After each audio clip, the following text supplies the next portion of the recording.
আমি জান্নাতুল মাওয়া রুমা, আমাদের দেশের বাড়ি হচ্ছে চাঁদপুর।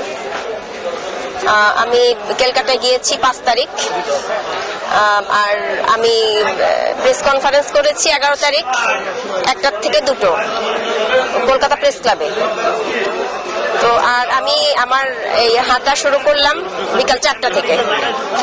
4টা থেকে আমি বিকেল থেকে তো খুব একটা হাঁটতে পারলাম না, আমি লেক টাউনে এসে আবার থানা এন্ট্রি করে ওখানে রয়ে গেলাম। আর গতকালকে আমি সকাল থেকে হেঁটে হাবড়া স্টেশন পুলিশ স্টেশন পর্যন্ত আসলাম, সেখানে আমি রাতে স্টে করলাম।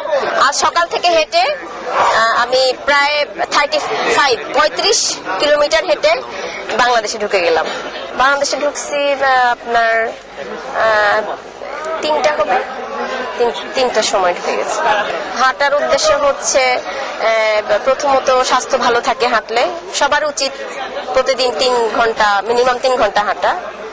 আর যানজট দূর করা, বায়ু দূষণ, শব্দ দূষণ, পরিবেশটা দূষণ রোধ হয় এটা। আর হচ্ছে আমি চাচ্ছি আমার একটা রেকর্ড থাকবে, প্রথম মহিলা বাঙালি যে দেশের অন্য দেশ থেকে বাংলাদেশে হেঁটে আসছে। তারপর আমাদের যে ভাড়া বৃদ্ধি, এটাও রোধ হবে কিছুটা। আমি একটা এনজিও সংস্থায় আছি, এটা আমি চাচ্ছি আমার গিনেস রেকর্ড বুকে নামটা উঠুক। এশিয়া উপমহাদেশের প্রথম মহিলা বাঙালি হিসেবে যিনি প্রথম অন্য দেশ থেকে আরেক নিজের দেশে এসছে পায়ে হেঁটে। আমি বাংলাদেশি, আর আমি চাচ্ছি এই রেকর্ডটা বাংলাদেশি থাকুক। আসার সময় না আমার কোনো ধরনের হ্যারাসমেন্ট, কোনো হয়রানি আমি হয়নি, ভালোভাবে এসেছি। আর ওখানকার মানুষ আমাকে যথেষ্ট সাপোর্ট দিয়েছে, সহযোগিতা করেছে।